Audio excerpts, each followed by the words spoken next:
మాజీ ఎమ్మెల్యేలు రాజీనామాకు సిద్ధమవుతున్నారు. స్థానిక సంస్థలో ఉన్నటువంటి కార్పొరేటర్లు, కౌన్సిలర్లు జెండా పీకేసే పనిలో ఉన్నారు. సో అధికార పార్టీలో ఉంటేనే తమ ప్రాంతాన్ని అభివృద్ధి చేసుకునే అవకాశం ఉంటుందని తెలుసుకున్నటువంటి కార్పొరేటర్లు అనేక కార్పొరేషన్లో మరి వారి జెండా మార్చేస్తున్న పరిస్థితులు స్పష్టంగా కనపడతా ఉన్నాయి. గత 2 వారాల నుంచి చూసుకుంటే నిన్న మొన్నటి వరకు వైఎస్ఆర్ కాంగ్రెస్ పార్టీలో ఎమ్మెల్యేగా కొనసాగినటువంటి కిలార్ రోసియా జెండా మార్చేశారు. ఆ పార్టీకి రాజీనామా చేశారు. జనసేనలో చేరేందుకైతే రంగం సిద్ధమైంది, అందులో డౌట్ లేదు.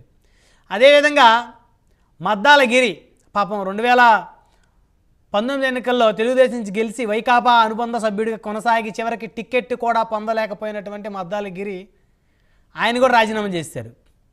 మరి నిన్న చూస్తే పెండం దొరబాబు పిఠాపురం మాజీ ఎమ్మెల్యే, ప్రస్తుతం జనసేన అధినేత, ప్రాతినిధ్యం వహిస్తున్న నియోజకవర్గానికి చెందినటువంటి మాజీ శాసనసభ్యుడు ఆయన. మరి పాప ఆయనకి టికెట్ ఇవ్వకుండా అప్పటివరకు ఎంపీగా ఉన్నటువంటి వంగ గీత గారికి టికెట్ ఇచ్చేసరికి ఆయన కాస్త నిరుత్సాహపడిపోయారు. ఈ పొలిటికల్ ట్రాన్స్ఫర్లన్నీ కూడా పార్టీకి శాపంగా మారిన పరిస్థితి. ఆయన కూడా రాజీనామా చేశారు. ఆయన కూడా జనసేనలో చేరేందుకు రంగం సిద్ధం చేసుకున్నారు. అదేవిధంగా విశాఖలో కొంతమంది కార్పొరేటర్లు, దాదాపు 8 నుంచి 10 మంది కార్పొరేటర్లు జనసేన అధినేత పవన్ కళ్యాణ్ గారి సమక్షంలో సాక్షాత్ మంగళగిరిలోని ఆయన పార్టీ కార్యాలయంలో మరి కండవ మార్చేసుకున్నారు. ఇలా చెప్పుకుంటూ పోతే Tirupati corporation, Ongole corporation, Guntur corporation, Vijayawada corporation, అన్ని కార్పొరేషన్లో, అన్ని మున్సిపాలిటీల్లో కౌన్సిలర్లు కానీ కార్పొరేటర్లు కానీ జెండా పీకేసేందుకు, జెండా మార్చేసేందుకు అయితే రంగం సిద్ధం చేసుకున్నారు. అయితే దీని అంతటికీ కారణం గత ప్రభుత్వంలో వైఎస్ జగన్మోహన్ రెడ్డి వైఖరేనా? అందుకేనా జెండాలు మార్చేస్తుంది, జెండాలు పీకేస్తుంది? సో వైసీపీలో రాజీనామాల పర్వం కొనసాగుతూనే ఉందా? దీనికి అడ్డుకట్ట వేసే పరిస్థితి లేదా? ఈ అంశాలన్నీ చర్చిద్దాం. ఇదే వాళ్ళ ప్రైమ్ డిబేట్. ఈ ప్రైమ్ డిబేట్లో మనతో పాల్గొనడం కోసం ఉగ్గిరాల సీతారామయ్య గారు, తెలుగుదేశం పార్టీ సీనియర్ నాయకులు మనతోటి జూమ్ కాల్ అందుబాటులో ఉన్నారు. అదేవిధంగా మలగా రమేష్ గారు, ఒంగోలు జనసేన పార్టీ కార్పొరేటర్, మనతో జూమ్ కాల్ అందుబాటులో ఉన్నారు. అదేవిధంగా పెద్దిరెడ్డి రవికిరణ్ గారు, భారతీయ జనతా పార్టీ సీనియర్ నాయకులు, అధికార ప్రతినిధి, మనతో జూమ్ కాల్ అందుబాటులో ఉన్నారు. అదేవిధంగా మరికొంతమంది రాజకీయ విశ్లేషకులు కూడా మనతో ఫోన్ కాల్లో జాయిన్ అవుతారు. ముందుగా పెద్దిరెడ్డి రవికిరణ్ గారితో మాట్లాడదాం. భారతీయ జనతా పార్టీ సీనియర్ నాయకులు, అధికార ప్రతినిధి రవికిరణ్ గారు, గుడ్ ఈవినింగ్ అండి. గుడ్ ఈవినింగ్ అండి. స్థానిక సంస్థల ఎన్నికల్లో ఎన్నో ఎంపీటీసీలు కానీ, అదేవిధంగా కౌన్సిలర్లు కానీ, పంచాయతీలు కానీ యునానిమస్ అయినటువంటి పరిస్థితి, తమకు ఎదురే లేదనుకున్న పరిస్థితి. ఐ థింక్ దర్శి, అదేవిధంగా ఇంకొక తాడిపర్తి లాంటి మున్సిపాలిటీలు తప్ప మిగతా అన్నీ కూడా ఒంటి చేత్తో వైసీపీ కైవసం చేసుకుంది. మరి ఆ పార్టీ పతనావస్థకు చేరిన పరిస్థితి, 11 స్థానాలకు పడిపోయిన తర్వాత మరి ఇప్పుడు కౌన్సిలర్ పీఠాలు, మేయర్ పీఠాలు కదలనున్నాయా అంటే అవుననేటువంటి సంకేతాలు మరి జెండా మార్చేస్తున్న కార్పొరేటర్లు, అదేవిధంగా జెండా మార్చేస్తున్నటువంటి మాజీ ఎమ్మెల్యేలను చూస్తే స్పష్టంగా అర్థమవుతుంది. రవికిరణ్ గారు, సో ఇలాంటి పరిస్థితుల నుంచి వైకాపా బయటపడే పరిస్థితి లేదా? బ్రహ్మనాయుడు గారు, ముందుగా మీకు, తోటి ప్యానలిస్టులకి, ప్రైమ్ లైన్ వీక్షకులకు శుభ సాయంత్రం అండి. గతంలో జరిగినటువంటి స్థానిక సంస్థ ఎన్నికల్లో యునానిమస్ అయినాయి మీరు అన్నట్టు. కానీ ఏ రకంగా అయినాయో మనం చూసాం. బ్రహ్మనాయుడు గారు ఏ రకంగా బెదిరించేసి కేసులు పెట్టి అప్పటి ప్రతిపక్ష పార్టీలని నామినేషన్లు వేయనీయకుండా, ఏ రకంగా దాడులు, చేతులు నరికేటాలు, ఏ రకంగా అనేకమైనటువంటి అకృత్యాలు గత ప్రభుత్వం చేశారు. కాబట్టి ఓకే, స్థానిక సంస్థల్లో అంత పెద్ద ఎత్తున వాళ్ళకి విజయం ఉందని చెప్పుకోవచ్చు. ఇప్పుడు మున్సిపాలిటీలు, కార్పొరేషన్లు నాకు తెలిసి 90% అబోవ్ వైసీపీ మేయర్లే, చైర్మన్లే ఉన్నారు. అలాగే సర్పంచులు కూడా చాలా మంది 80% అబోవ్ అందరూ వాళ్ళే ఉన్నారు. సర్పంచులు, ఎంపీటీసీలు వాళ్ళే ఉన్నారు. అవును. బట్ ఏమైంది? 2024 ఎన్నికల్లో 100 ఎద్దులు తిన్న రాబందు ఒక గాలివాన వచ్చిందని ఒక్క ఎన్నికల్లో మొత్తం మటాష్ అయిపోయింది. మొత్తం కుదేలు పేక మేడలు ఎలాగైతే కూలిపోతే అలా మొత్తం కూలిపోయి, నిన్న జగన్మోహన్ రెడ్డి గారు విశాఖ ఉత్తరాంధ్ర స్థానిక సంస్థల రిప్రజెంటేటివ్స్ పిలిచి కూర్చోబెట్టి పాపం బతిమాలుతున్నారు. దయచేసి మీరు పార్టీ ఎవరు మారద్దు, పార్టీ కష్టకాలంలో ఉన్నప్పుడే మీరందరూ ఇంకా నిబద్ధతగా ఉండాలి, కళ్ళు మూసుకుంటే 5 ఏళ్ళు అయిపోతాయి, అప్పటి వరకు పాప వాళ్ళని కలిసిన దాఖలాలు లేవు. ఇప్పుడు వరకేమో వైనాట్ 175 అంటాం, లేకపోతే అక్కడ రాష్ట్రంలో ప్రతిపక్షంలో ఏమి ఉండకూడదు అంటాం. అసలు ఎందుకు ఉండాలి నాకు తెలియదు, ఎందుకు ఉండాలి అంటాం. వాళ్ళని ఎప్పుడూ కలవకపోవటం, ఎమ్మెల్యేలని ఎంపీలని అసలు సమయం అవ్వకపోవటం, నాకు నచ్చిందేరా, నేను చెప్పిందే వేదో, నేను చేసిందే పని అన్నట్టుగా, నేను పెట్టినోడు టికెట్, నేను ఎవడ ఎల్లయంటే ఎల్లయ్యా, పుల్లయంటే పుల్ల, ఎవడ కావాలంటే టికెట్ ఇవ్వడం, ఎవడ కావాలంటే పీకేయటం. అదేంటంటే అది సొంత సర్వేలు అంటాం, గడప గడపగా అంటాం, గడప గడప మన ప్రభుత్వం అంటాం, గడప తిరగనోడు అసలు మీరు చేసే పనే లేదు, గడప గడపకి వెళ్ళటం, నేను ఇచ్చే స్లిప్ ఇవ్వటం, అది చెప్పటం, అమ్మా నా వల్ల నీకు ఇంత డబ్బులు వచ్చాయి గుర్తుపెట్టుకో, నాకు ఓటే అని చెప్తే చాలు టప టప టప టప టప ఓట్లన్నీ పడిపోతాయని చెప్పేసి సోది కబుర్లు చెప్పారు జగన్మోహన్ రెడ్డి గారు. గత 2 ఏళ్ళకి ఏమైందంటే అంత మొత్తం మటాష్ అయిపోయింది కదా. సో ఇలాగా ఎవరన్నా సరే ఎక్కువగా ఊహించుకుంటే ప్రజాస్వామ్యంలో ప్రజలు ఇటువంటి తీర్పు ఇస్తారు. ప్రజలు ప్రభువులు, పాలకులు, సేవకులు. ఇది ఇతివృత్తంగా ఎవరన్నా గుర్తుపెట్టుకోవాలి. ప్రజలే ప్రభువులు. నేను ప్రజల కన్నా సుప్రీము, నేను ఒక రాజుని, నియంతలా ఉంటాను, పరదాలు కట్టుకుంటాను, చెట్లు నరికేస్తాను, నేను వచ్చిన ఏరియాలో స్కూల్ బంద్, బస్సులు లాక్కుంటాను, గ్రీన్ మ్యాట్లు, ఎర్ర తిపాచీలు వేస్తాను, వరద బాధిత పరిస్థితి, ఎన్ని ఏంటంటే ఒక నియంతృత్వ ఆలోచన, ప్రజాస్వామ్యయుతంగా గ్రాస్ రూట్ లెవెల్లో ప్రజలతో పని చేసి వచ్చిన వాళ్ళకి అటువంటి ఆలోచనలు ఉండవు. మేమందరం దశాబ్దాలుగా పనిచేస్తున్నాం. నేను ఒక దశాబ్ద కాలంలో రాజకీయాల్లో ఉన్నాను. చాలా మురికి వాళ్ళు తిరుగుతూ, అందరు ప్రజలు తిరుగుతూ, ప్రజలతో ఉంటే రాజకీయ నాయకులు బలం వస్తాయి. రాజకీయ నాయకులు కావాల్సింది ఏమి లేదు, చప్పట్లు కావాలి, ప్రజలు కావాలి, అంతే. ఈ రెండే అక్కడే వాళ్ళకి. ఆ చప్పట్లు చూస్తే బలం వచ్చేస్తుంది, ప్రజలు చూస్తే బలం వచ్చేస్తుంది. ప్రజలు చూసి పాడిపోయే రాజకీయ నాయకుడు ఏంటి నాకు అర్థం కాదు. ప్రజలు పరదలు కట్టేవి నాకు అర్థం కాదు. పరదలు కట్టేవాడు రాజకీయ నాయకుడు ఏంటి? ఏ రకంగా మనం తాత పేర్లు చెప్పుకొని, తండ్రి పేర్లు చెప్పుకొని మసిపూసి మాడిగా చేసి ముఖ్యమంత్రులు అయిపోతే ఇది కాదు కదా. సో ఆ ఆలోచన విధానం తప్పు. అయితే మీరన్నట్టు స్థానిక ఎన్నికల్లో గతంలో ఎన్నికైన వాళ్ళందరూ పార్టీలు మారే ఆలోచనలు అయితే ఉన్నారు. అది మనకి స్పష్టంగా అర్థమవుతుంది. అయితే దీనికి కొన్ని చట్టాలు అడ్డొస్తున్నాయి కాబట్టి ఈ మాత్రం ఆగారు. ఎందుకంటే మన ఏపీ మున్సిపల్ చట్టం ఉంది, బ్రహ్మనాయుడు గారు. ఆ చట్టంలో ఏంటంటే సెక్షన్ 23A ఉందన్నమాట. 23 ఏంటంటే disqualification.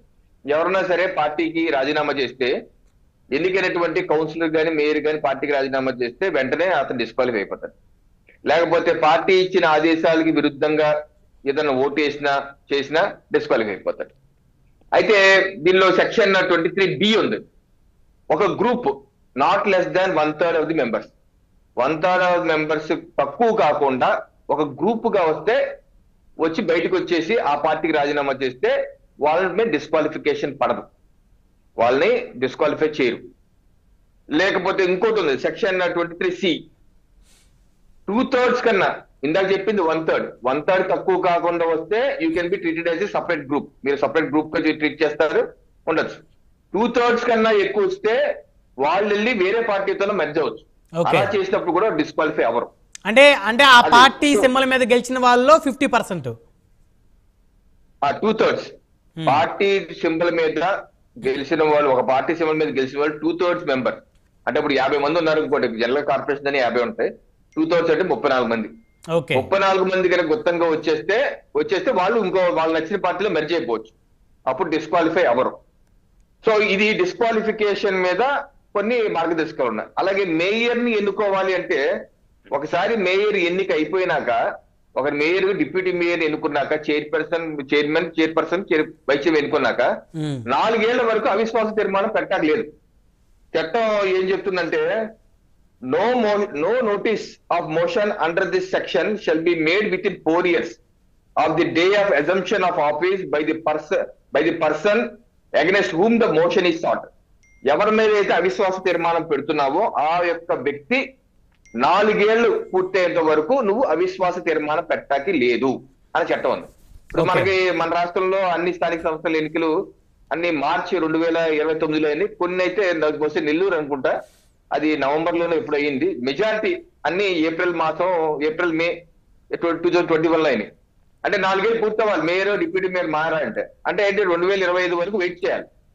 So mayor deputy mayor మారాలంటే. అందుకని ఈ రోజు మనం ఎక్కడ చూడలేదు ఎవరిని అటువంటి మేయర్ మారిపోతుంది. మేయర్ కొంతమంది స్టేట్మెంట్ ఇస్తున్నారు, వైసీపీకి రాజీనామా చేస్తే మేము ఉండమని నెల్లూరు మేయర్ ఏదో ఆ మేడం అనౌన్స్ చేశారు. కానీ ఎక్కువగా బయటికి రాంది ఎందుకంటే మా కాకినాడ, నేను కాకినాడ కాబట్టి మాకు జరిగింది చెప్తాను. గతంలో 2017లో మాకు స్థానిక ఎన్నికలు జరిగినాయి, కార్పొరేషన్ ఎన్నికలు కోర్టు ఆదేశాల మీద ఆ రోజు జరిగినాయి. ఆ రోజు 50 మాకు డివిజన్స్ ఉంటే 40 డివిజన్స్ మేము తెలుగుదేశం మిత్రపక్షంగా అలాగే జనసేన మద్దతుతో మేము గెలవడం జరిగింది. 40 10 వైసీపీ. సో అప్పుడు మేయర్ టీడీపీ మేయర్ ఉన్నారు. సో ఎప్పుడైతే 2019 ఎన్నికలు అయ్యి వైసీపీ వచ్చిందో ఈ టీడీపీలో ఉన్న వాళ్ళు చాలా మంది, అలాగే బీజేపీలో ఉన్న ముగ్గురులో ఇద్దరు, మేము ముగ్గురు గెలిచాం, ముగ్గురులో ఇద్దరు వైసీపీ వైపు వెళ్ళిపోయారు. వైసీపీ వైపు వెళ్ళి 4 ఏళ్ళు వెయిట్ చేసి 4 ఏళ్ళ మేయర్ అయిపోయినాక అప్పుడు మళ్ళీ అవిశ్వాస తీర్మానం చెప్పి కలెక్టర్ గారికి నోటీస్ ప్రొసీజర్ ఉంది. కలెక్టర్ నోటీస్ 4 years కంప్లీట్ అయింది సార్. అప్పుడు సగం మంది 2017 లో మీకు కాకినాడ కార్పొరేషన్ జరిగింది ఎలక్షన్స్. కార్పొరేషన్ హైకోర్టు ఆదేశాలతో జరిగిందండి. సో అప్పుడు 4 ఏళ్ళు వెయిట్ చేశారు. వెయిట్ చేస్తే అప్పుడు అవిశ్వాస తీర్మానం పెట్టి కలెక్టర్ కి నోటీస్ ఇస్తే కలెక్టర్ గారు మళ్ళీ ఎలక్షన్స్ పెట్టి అప్పుడు 2/3 మెజారిటీతో ఈ అవిశ్వాస తీర్మానం ఓటింగ్కి వచ్చినప్పుడు 2/3 ఓటుతో గెలవాలి. గెలిస్తే అప్పుడు గెలిచిన వ్యక్తి మేయర్ అవుతారు. అలాగా మా మేయర్ ని వైసీపీ అభ్యర్థిని మేయర్ గా ఎన్నుకున్నారు. సో అలాగే 4 ఏళ్ళు వెయిట్ చేశారు. సో ఇప్పుడు కూడా మన రాష్ట్రంలో ఉంది మెజారిటీ అంతా వైసీపీ వాళ్ళు ఉన్నారు కాబట్టి వాళ్ళకి ఏమన్నా మారాలి. జనరల్ గా ఏంటంటే స్థానిక సంస్థ ఎన్నికలు కూడా ఎవరైతే రాష్ట్రంలో ఏ పార్టీ అయితే ప్రభుత్వంలో ఉందో ఆ పార్టీ వైపు జనరల్ గా మొక్కటం మనం చూస్తున్నాం. నెల్లూరులో 2014 ముందు వైసీపీ ఉన్నారు మేయర్ అబ్దుల్ అజీజ్ ఎవరు 14 ఎన్నికలు అయిన తర్వాత వెంటనే టీడీపీలోకి వచ్చారు. ఆయన అందరూ కౌన్సిలర్తో కలిపి. సో జనరల్ గా ఏమవుతుందంటే ప్రభుత్వం మారిన వెంటనే ఏ పార్టీ అయితే ప్రభుత్వంలోకి వస్తారో ఆ పార్టీలోకి ఎక్కువ మంది ఎక్కువ స్థానాలు ఎక్కువ మంది మారిపోవటం మనం చూస్తున్నాం. అలా మారిపోవచ్చు. కానీ ఇది సమస్య ఉంది. ఇప్పుడు వాళ్ళందరూ వేరే పార్టీ వాళ్ళు ఇప్పుడు మా పార్టీలో ఇప్పుడు బీజేపీ నుంచి వెళ్ళిపోయిన వాళ్ళు మళ్ళీ వచ్చారు. రేపు ఎన్నికలు వస్తాయి కదా మళ్ళీ 2 ఏళ్ళలో. ఇప్పుడు వరకు పనిచేసిన మా పార్టీ కార్యకర్తలకి టికెట్ రేపు మళ్ళీ పోటీకి వస్తారు. కార్పొరేషన్ కౌన్సిల్ టికెట్ వాళ్ళు పోటీ వస్తారు. సో ఇంతకాలం పనిచేసి 2024 ఎన్నికల్లో ప్రాణాలు కొట్టి పోరాడినటువంటి మా వాళ్ళకి అందరికీ అవకాశాలు ఇచ్చుకోవాలి కదా. అందుకని ఈ కారణం చేత చాలా చోట్ల ఎంకరేజ్ కూడా చేయట్లేదు.